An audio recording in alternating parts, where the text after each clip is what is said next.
Hello everyone, in this video we are going to discuss about the class 7th science chapter number 2 that is nutrition in animals. तो इस पूरे chapter का हम full explanation discuss करेंगे in this single video. तो start करते हैं video without wasting any further time. तो न्यूट्रिशन इन एनिमल्स, इससे पहले वाले चैप्टर में हम न्यूट्रिशन इन प्लांट्स के बारे में पढ़ चुके हैं. अगर आपने वो वीडियो नहीं देखा होगा तो आपको लिंक डिस्क्रिप्शन में भी मिल जाएगा या आप प्लेलिस्ट को भी चेक कर सकते हो. ठीक है, सो स्टार्ट करते हैं विद एनिमल्स. यहाँ पे आपको किसके बारे में पढ़ना है? एनिमल्स के बारे में पढ़ना है. तो जितने भी इंपॉर्टेंट पॉइंट्स हैं सारे हाईलाइटेड हैं. ये एनिमल्स जो होते हैं उनको उनका फूड कहाँ से मिलता है? प्लांट से मिलता है, या तो डायरेक्टली, क्योंकि या तो वो प्लांट्स को खाते हैं या तो उन एनिमल्स को खाते हैं जो प्लांट खाते हैं. तो इसलिए हम बोल सकते हैं कि, और कई एनिमल्स ऐसे भी होते हैं जो दोनों को खाते हैं. ठीक है, आपको ने पढ़ा है हर्बीवोर्स, कार्निवोर्स और ओमनिवोर्स, से आपने अपनी पिछली क्लासेस में पढ़ा है. ठीक है, अब आपको पता है सारे ऑर्गेनिजम्स को क्या चाहिए? फूड चाहिए. ठीक है, ताकि वो ग्रो कर पाएँ, अपनी बॉडी को रिपेयर कर पाएँ, अच्छे से उनकी फंक्शनिंग हो. और एनिमल में जो न्यूट्रिशन होता है उसमें बहुत सारी न्यूट्रिएंट की रिक्वायरमेंट होती है. ठीक है, और उनका अलग अलग तरीका होता है उसे लेने का और उसको इस्तेमाल करने का. ठीक है, सो ये था. अब आपको एक इम्पॉर्टेंट बात बता दूँ, जो भी एक्सरसाइजेस सॉल्यूशंस हैं, चाहे आप किसी भी चैप्टर के लो, तो सारे के सारे वीडियोस ऑलरेडी बन चुके हैं, आप चेक कर सकते हो. क्योंकि कई बच्चों को क्वेश्चन आंसर्स भी मिल रहे थे, तो वो आपको प्लेलिस्ट में मिल जाएंगे चैप्टर नंबर 1 के. ठीक है, सो फर्स्ट थिंग जो हम डिस्कस करेंगे दैट इज़, आपको पता करना है डाइजेशन होता है. तो डाइजेशन क्या होता है? तो डाइजेशन एक प्रोसेस है जो काफ़ी प्रोसेस कैसी है कि सिंपल भी है, बट उसमें होता क्या है कि ब्रेक डाउन मतलब टूटना. कौन टूटता है? जो कॉम्प्लेक्स कंपोनेंट्स होते हैं. ठीक है, बहुत ज़्यादा कॉम्प्लेक्स कंपोनेंट्स किस में टूट जाते हैं? आपके सिंपल सब्सटेंसेस में. अगर आपको ये क्वेश्चन आता है तो आप ऐसे डायग्राम के थ्रू भी इसको एक्सप्लेन कर सकते हो. ठीक है, तो आपको पता है जिस प्रोसेस से कॉम्प्लेक्स सब्सटेंस सिंपल सब्सटेंस में कन्वर्ट होंगे उसे हम डाइजेशन बोलेंगे. ठीक है, अब क्या होता है, सब हर एनिमल का अलग अलग तरीका होता है फूड को लेने का. ठीक है, बीज होती है जो हमिंग बर्ड्स, ये क्या करती है? नेक्टर को सक करते हैं. ठीक है, यानी कि ये जो फूल होते हैं इन सब से क्या करते हैं? नेक्टर होता है जो, ठीक है, मतलब फ्लावर्स में जो स्वीट सब्सटेंस होता है उसको क्या करते हैं? सक करते हैं. और कहाँ कहाँ में? प्लांट्स से. ठीक है, और अब जो इन्फेंट्स होता है वो भी क्या करते हैं? सक करते हैं. उसके अलावा आपको पता है कुछ और क्या सक करते हैं? वो अपने मदर का मिल्क. ठीक है, स्नेक होते हैं जैसे पाइथन वगैरह, तो ये स्वेलो करते हैं. स्वेलो मतलब निगलना. ठीक है, जो भी उनके जिन भी एनिमल्स को वो खाते हैं. और कुछ एक्वेटिक एनिमल्स होते हैं वो क्या करते हैं? छोटे छोटे फूड पार्टिकल्स को फिल्टर करते हैं जो फ्लोट में होते रहते हैं वाटर में, और उन पे ही फीड करते हैं. ठीक है, यहाँ पे आपको एक एक्टिविटी दे रखी है 2.1. इसमें आपको क्या करना है कि आपको पता है अलग अलग टाइप का फूड होता है. ठीक है, और अलग अलग टाइप के फूड को अलग अलग एनिमल्स अलग अलग तरीके से खाते हैं. ठीक है, तो कुछ ऑब्जर्वेशंस आपको बतानी है. सबसे पहले है नेम ऑफ द एनिमल. क्या है? स्नेल. तो वो क्या खाता है पहले तो आपको ये बताना है, और कैसे खाता है. आंट, ईगल, हमिंग बर्ड, लाइस, मॉस्किटो. सो ये आपके लिए एक्टिविटी है, इसको आप अपना होमवर्क समझ सकते हो, इसको आपको करना है. ठीक है, अब देखो यहाँ पे मेथड्स भी लिखे हैं: स्क्रैपिंग, चूइंग और शिफोनिंग, कैप्चरिंग, स्वेलोइंग, स्पॉन्गिंग, सकिंग. इनमें से इनको आपको यहाँ पे मोड ऑफ फीडिंग में आपको लिखना है. ठीक है, इनमें से कौन सा टाइप है. नेक्स्ट कुछ फैक्ट्स हैं, जैसे कि स्टारफिश होती है जो, वो कहाँ पे फीड करती है? एनिमल्स में फीड करती है. और कैसे एनिमल्स में फीड करती है? जिनमें क्या होती है? बहुत हार्ड सी शेल्स होती है कैल्शियम कार्बोनेट की. ठीक है, शेल्स को ओपन होने के बाद जो स्टारफिश होती है वो अपना स्टमक बाहर निकाल देती है अपना. ठीक है, अपने माउथ के थ्रू स्टमक को बाहर निकाल देती है, और फिर क्या करती है ताकि वो क्या खा सके? सॉफ्ट एनिमल्स को खा सके. ठीक है, सॉफ्ट एनिमल्स को खा सके एंड तो खा सके जो कि शेल के अंदर है. फिर क्या होता है, जो स्टमक होता है वो दोबारा से अपनी जगह पे चला जाता है. ठीक है, जब भी और फिर जो खाना होता है धीरे धीरे करके डाइजेस्ट होता है. बहुत अच्छा फैक्ट है about starfish. Next is digestion in humans. आपको पता है ह्यूमंस का जो डाइजेशन होता है वो काफ़ी कॉम्प्लेक्स प्रोसेस है, क्योंकि आपको पता है बहुत बड़ा। आपको क्या करना है, ये वाला डायग्राम आप चाहो तो में ह्यूमन डाइजेस्टिव सिस्टम का, इसको आपको बार बार ड्रॉ करके प्रैक्टिस करनी है, ठीक है, ताकि क्या हो कि आपका अच्छे से अगर क्वेश्चन आता है पेपर में ह्यूमन डाइजेस्टिव सिस्टम के बारे में, तो आपको ये पक्का ड्रॉ करना है, ठीक है। तो आपको पता है सबसे पहले एक पूरी कंटिन्यूस कैनल होती है जो आपकी माउथ से स्टार्ट होती है और एनएस पे ख़त्म होती है, ठीक है। तो आपको पता है कि इसमें बहुत सारे पार्ट्स होते हैं। बकल कैविटी होती है, देखो यहाँ पे से देखो, बकल कैविटी है, सलाइवरी ग्लैंड है, ऑइसोफेगस है, फिर liver, gall bladder, stomach, pancreas, small intestine, large intestine, anus, ठीक है। ये सारे पार्ट्स होते हैं, ठीक है। और जब ये मिलते हैं तभी क्या बनती है, एक एलिमेंट्री कैनाल बनती है। इसमें बहुत सारी ग्लैंड्स आती हैं, जैसे कि सलाइवरी ग्लैंड्स और क्या बोलते हैं, लीवर, पैनक्रियास, और यही सब क्या करता है, डाइजेस्टिव जूसेस को सिक्रीट करते हैं, ठीक है। डाइजेस्टिव जूस का काम क्या होता है, जो भी कॉम्प्लेक्स सब्सटेंस है उसको सिंपल सब्सटेंस में कन्वर्ट करने का काम हमारा डाइजेस्टिव जो भी आपकी ग्लैंड्स हैं उनका होता है, ठीक है।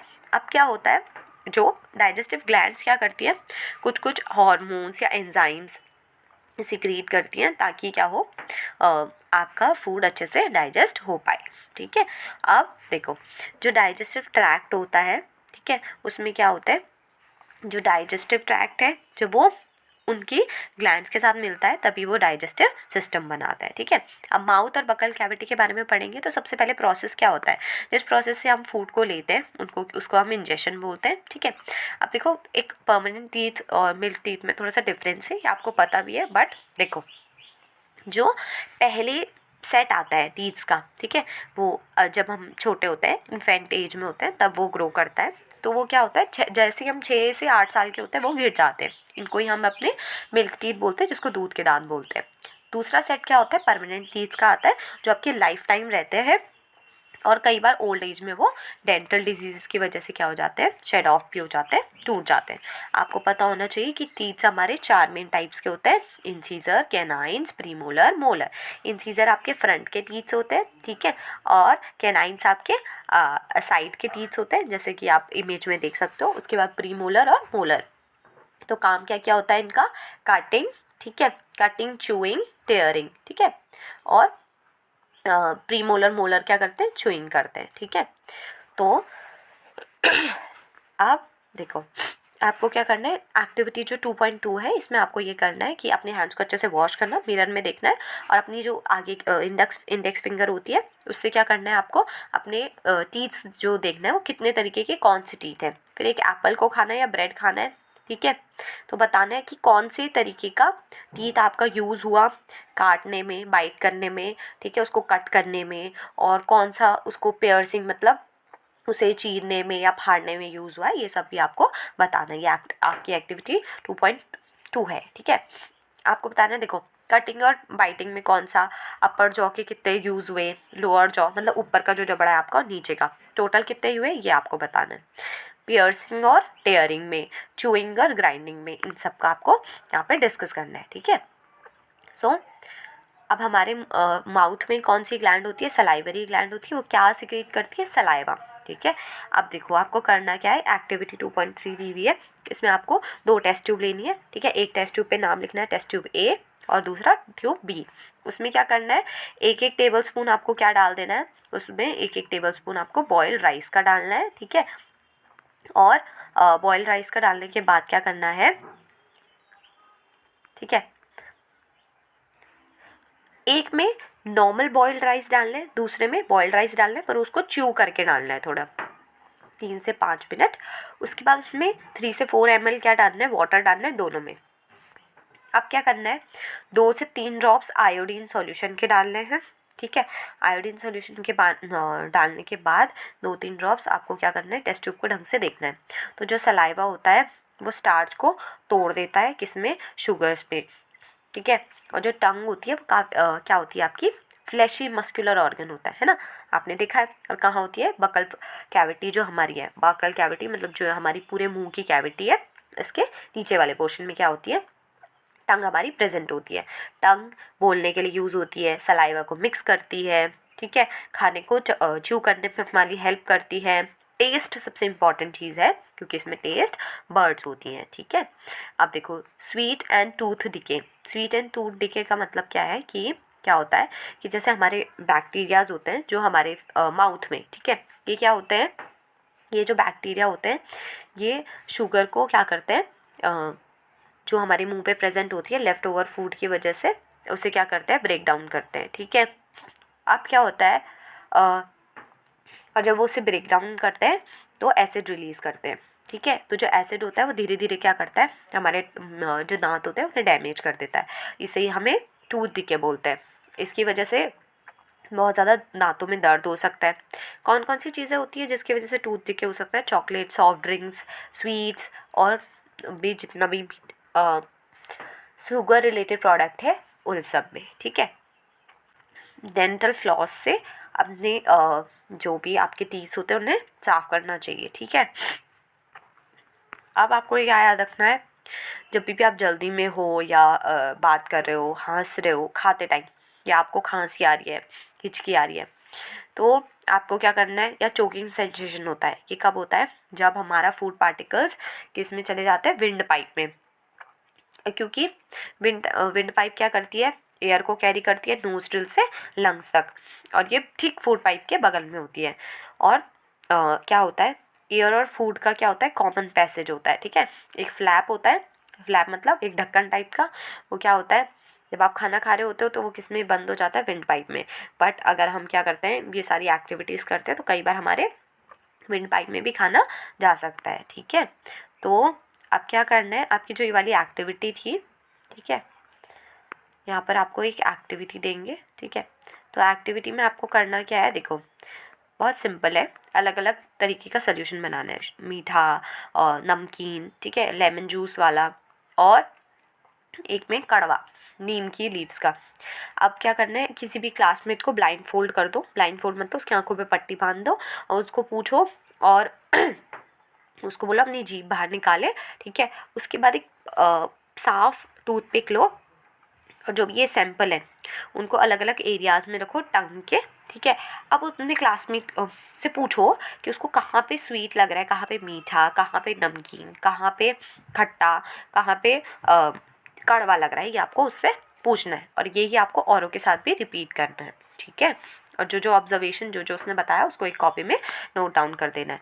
फूड पाइप क्या होता है, या ऑइसोफेगस, तो जो निगला हुआ खाना होता है वो पास करता है कहाँ, फूड पाइप में या ऑइसोफेगस में, ठीक है।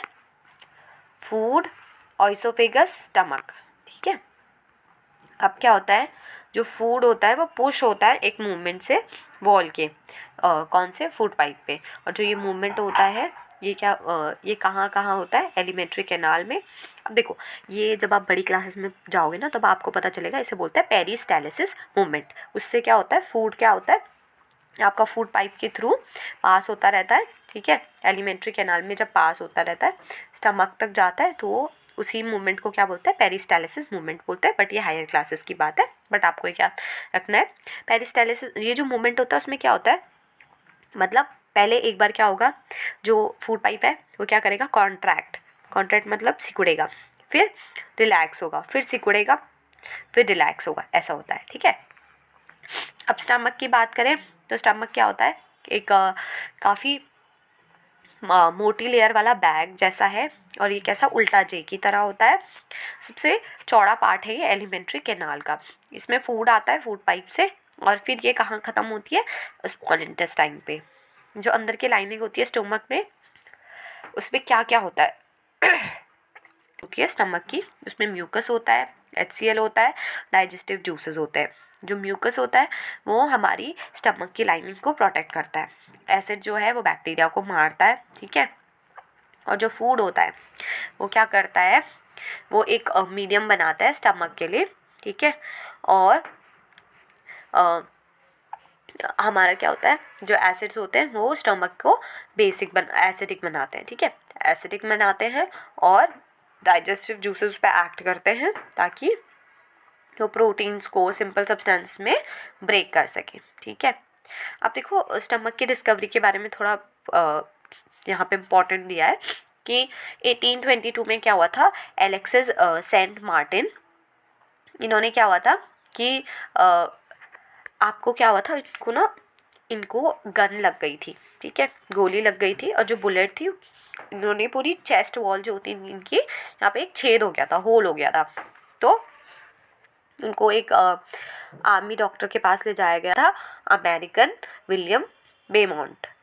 बेमॉन्ट ने क्या किया था, इन्होंने इस अपॉर्चुनिटी को देखा कि मैं कैसे अपने स्टमक के अंदर देख सकता हूँ होल के थ्रू। तो बेनेट ने ये देखा कि जो स्टमक है वो क्या कर रहा था, फूड में, वहाँ पे फूड का डाइजेशन हो रहा था, ठीक है। जो वॉल होती हैं वो सिक्रीट कर रही थी फ्लूइड को, जो कि डाइजेस्ट कर सकती है फूड को। उसने ये भी देखा जहाँ पे स्टमक ख़त्म हो रहा है, ठीक है, वहाँ पे वो क्या स्टार्ट हो रहा है, इंटेस्टाइन स्टार्ट हो रही है। और डाइजेशन के बाद क्या हो जाता है, कहाँ पे होता है कि जस्ट जैसी स्टमक आ उसके बाद क्या आती है, इंटेस्टाइन आ जाती है आपकी, ठीक है। तो जो भी आधा अधूरा फूड डाइजेस्ट हुआ है वो कहाँ जाता है, फिर आपका स्मॉल इंटेस्टाइन में जाता है, इंटेस्टाइनल जूसेस उस पर एक्ट करते हैं, ठीक है। और जो कार्बोहाइड्रेट्स है वो ब्रोक हो जाता है किसमें, शुगर्स में, जैसे कि ग्लूकोज। फैट्स किस में टूटता है, फैटी एसिड में और ग्लाइसरॉल में, और प्रोटीन अमीनो एसिड के इंपॉर्टेंट पॉइंट्स हैं, इनको अच्छे से याद रखना, ठीक है। अब अब्जॉर्प्शन की बात करें तो अब्जॉर्प्शन एक ऐसी प्रोसेस होती है जिससे जो डाइजेस्टेड फूड होता है वो कहाँ पास करता है। पहले आपको देखो अब्जॉर्प्शन कहाँ से होता है, ये इंपॉर्टेंट है, इसको याद रखना, स्मॉल इंटेस्टाइन से होता है। स्मॉल इंटेस्टाइन से फूड जब मतलब जो डाइजेस्टेड फूड है जब वो ब्लड वेसल्स में पहुँचता है, मतलब जो आपकी वेसल्स दिख रही है ना आपको, तो वेसल्स मतलब जहाँ से ब्लड फ्लो करता है, ठीक है, तो वहाँ पे जब जाती है उसे अब्जॉर्प्शन बोलते हैं। स्मॉल इंटेस्टाइन में छोटी छोटी क्या होती है, आउटग्रोथ्स होती है, फिंगर लाइक, जिन्हें बोलते हैं विलाई।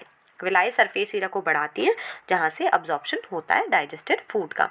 अब जो अब्जॉर्ब्ड सब्सटेंसेस होते हैं वो ट्रांसपोर्ट होते हैं ब्लड वेसल्स में, ब्लड वेसल्स से कहाँ जाएंगे, अलग अलग ऑर्गन्स में बॉडी के। और फिर क्या होता है, ताकि हमारी बॉडी में कॉम्प्लेक्स सब्सटेंसेस बन सके, ठीक है। अब क्या होता है जब हम उसका यूज़ करते हैं, ठीक है, अब बॉडी को जो रिक्वायरमेंट है, जो उसकी ज़रूरत है, जब वो यूज़ होता है उसे एसिमिलेशन बोलते हैं। और सेल्स में जो ग्लूकोज होता है वो ब्रेक डाउन करता है, ठीक है। ग्लूकोज क्या करता है, ब्रेक डाउन करता है, किसकी हेल्प से, ऑक्सीजन की हेल्प से, ठीक है। और आपका क्या होता है, ऑक्सीजन की हेल्प से जब ब्रेक डाउन करेगा तो कार्बन डाइऑक्साइड, वाटर और एनर्जी रिलीज हो जाती है। और जो भी खाना क्या होता है, अनडाइजेस्टेड होता है, या जो एब्जॉर्ब नहीं हुआ वो कहाँ चला जाता है, लार्ज इंटेस्टाइन में। लार्ज इंटेस्टाइन क्या होती है, थोड़ी चौड़ी और छोटी होती है इन कंपैरिजन टू क्या, स्मॉल इंटेस्टाइन। इसकी आपकी लेंथ कितनी है, 1.5 मीटर होती है। और ये क्या करता है, वाटर और सॉल्ट्स को एब्जॉर्ब करता है, ठीक है। जो भी वेस्ट होता है वो जो बच जाता है वो कहाँ पास होता है, रेक्टम में, और वो फीसिस के फॉर्म में क्या होता है, वहाँ पे मिलता है, ठीक है। और जो फीकल मटेरियल होता है वो से बाहर चला जाता है एनएस के थ्रू टाइम टू टाइम, जिसे इजेशन बोलते हैं।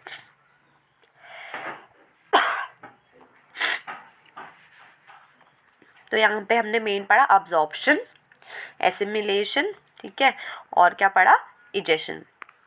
अब कुछ ग्रास ईटिंग एनिमल्स होते हैं, मतलब जो घास खाते हैं, जैसे कि काऊ, बफेलो और अदर ग्रास ईटिंग जो एनिमल्स होते हैं, ठीक है, उन्हें क्या बोलते हैं हम, र्यूमन। एक पार्ट होता है उनके, ठीक है, स्टमक में, जहाँ पे क्या होता है, जैसे वो घास को खाते हैं वहाँ पे वो स्टोर हो जाता है, कहाँ, र्यूमन में। र्यूमन में स्टोर होता है, तो पहले आपको यही बता देती हूँ। फिर वहाँ पे क्या होता है, र्यूमन में स्टोर होता है, वहाँ पे आपको पता है घास जो भी हम प्लांट्स को कौन खाता है, एनिमल्स खाते हैं, तो उसमें क्या होता है, सेल्यूलोज होता है जिसका डाइजेशन होना ज़रूरी होता है, ठीक है। ह्यूमंस क्या नहीं कर सकते, सेल्यूलोज को डाइजेस्ट नहीं कर सकते। एनिमल्स में एक बड़ा सा सैक मतलब थैला जैसे होता है, एक स्ट्रक्चर होता है जिसे बोलते हैं सीकम, जो कि ऑइसोफेगस और स्मॉल इंटेस्टाइन के बीच में होता है। तो जो सेल्यूलोज होता है फूड का, वो यहाँ पे डाइजेस्ट होता है कुछ बैक्टीरियाज की वजह से, जो कि ह्यूमंस में प्रेजेंट नहीं होते हैं, वरना हम भी घास खा लेते हैं, है ना। अब डायरिया के बारे में थोड़ा आपको पता है जब क्या होता है लूज स्टूल, वाटरी स्टूल आपको बार बार पास होगा तो दैट इज़ डायरिया। इस कंडीशन को डायरिया बोलते हैं। इन्फेक्शन की वजह से हो सकता है, फूड पॉइजनिंग की वजह से, या इंडाइजेशन अगर खाना नहीं पचा। इसमें हम क्या यूज़ करते हैं, ORS। ORS मतलब ओरल रिहाइड्रेशन सॉल्यूशन। ठीक है, इसमें क्या होता है, क्या करते हैं, यूज़ हम करते हैं डायरिया को ट्रीट करने के लिए। आपने पिया भी होगा कई बार। ठीक है, जब इलेक्ट्रोलाइट का बैलेंस मतलब आपकी बॉडी में नहीं रहता है तो ORS को डॉक्टर्स प्रेस्क्राइब करते हैं। ठीक है, सो जो आधा अधूरा डाइजेस्टेड फूड होता है उसे कड बोलते हैं। क्या, CUD, कड। कड वापस जो जाता है, जिसको आपको, मेरे को पता नहीं है कि लोकल लैंग्वेज में क्या बोलते हैं, बट वैसे क्या बोलते हैं कि जुगाली करना बोलते हैं। कि क्या करते हैं, जो भी गाय या मतलब ग्रास ईटिंग एनिमल्स होते हैं वो एक बार बहुत सारा खाना खा लेते हैं, फिर क्या करते रहते हैं, धीरे धीरे उसे च्यू करते रहते हैं। ठीक है, जो कड होता है फिर वो माउथ में आता है। ठीक है, और एनिमल्स उसे च्यू करते हैं। इस प्रोसेस को हम क्या कहते हैं, र्यूमिनेशन। और जिन एनिमल्स में र्यूमिनेशन की प्रोसेस होगी उन्हें र्यूमिनेंट्स बोलते हैं। ग्रास में क्या होता है सबसे ज़्यादा, सेल्यूलोज। ठीक है, और बैक्टीरिया जो र्यूमन में प्रेजेंट होता है वो किसको डाइजेस्ट करता है, इस सेल्यूलोज को। ये डायग्राम भी आपको अच्छे से देखना है। ठीक है, अब क्या होता है, ये सब हमने सीकम वगैरह पढ़ दिया। अब क्या है, अमीबा में देखेंगे तो अमीबा आपको पता है छोटा सा माइक्रोस्कोपिक सिंगल सेल ऑर्गेनिज्म होता है जो पॉन्ड में मिलता है। सेल मेम्ब्रेन होती है इसमें, एक राउंड न्यूक्लियस होता है और छोटे छोटे बबल जैसे वैक्यूल्स होते हैं। साइटोप्लाज्म होता है। ठीक है, उसके साइटोप्लाज्म में धीरे धीरे चेंजेस होते रहते हैं उसके शेप में, पोजीशन में। उसमें क्या होता है, छोटे छोटे फिंगर लाइक प्रोजेक्शन होते हैं जिन्हें हम शूडोपोडिया बोलते हैं या फॉल्स फीट बोलते हैं, उनके मूवमेंट के लिए और फूड को कैप्चर करने के लिए। ठीक है, अमीबा जो होता है वो क्या करता है, फीड करता है छोटे छोटे माइक्रोस्कोपिक ऑर्गेनिजम्स में। ठीक है, उसमें क्या बाहर आ जाता है, शूडोपोडिया बाहर आता है फूड पार्टिकल्स के आसपास, फिर वो उन्हें खा लेता है। और जो फूड होता है वो कहाँ फंस जाता है, फूड वैक्यूल्स के अंदर। ठीक है, डाइजेस्टिव जूसेस क्या करेंगे, उस पर एक्ट करेंगे जो कि फूड वैक्यूल से निकलते हैं। ठीक है, और क्या होता है, जो भी अब्जॉर्ब सब्सटेंसेस होते हैं वो किस चीज़ में यूज़ होते हैं, उसकी ग्रोथ में, मेंटेनेंस में या मल्टीप्लिकेशन में। और जो अनडाइजेस्टेड फूड होता है, रेजिड्यू, वो क्या हो जाता है, बाहर आ जाता है वैक्यूल से। इसमें भी सेम वही प्रोसेस हो रही है अगर आप ढंग से इसको कंपेयर करोगे ह्यूमंस में। ठीक है, जो प्रोसेस होती है डाइजेशन की, ठीक है, और फूड के डाइजेशन की और एनर्जी के रिलीज, वो ज़्यादातर सारे एनिमल्स में सेम होती है। ठीक है, class 7 chapter number 2 that is nutrition in animals. इसके एक्सरसाइज सॉल्यूशंस हम ऑलरेडी डिस्कस कर चुके हैं। आप चाहो तो डिस्क्रिप्शन में आपको लिंक मिल जाएगा या प्लेलिस्ट आप चेकआउट कर सकते हो। Thank you so much for watching this video. Make sure to like, share, comment and subscribe to the channel. Thank you everyone.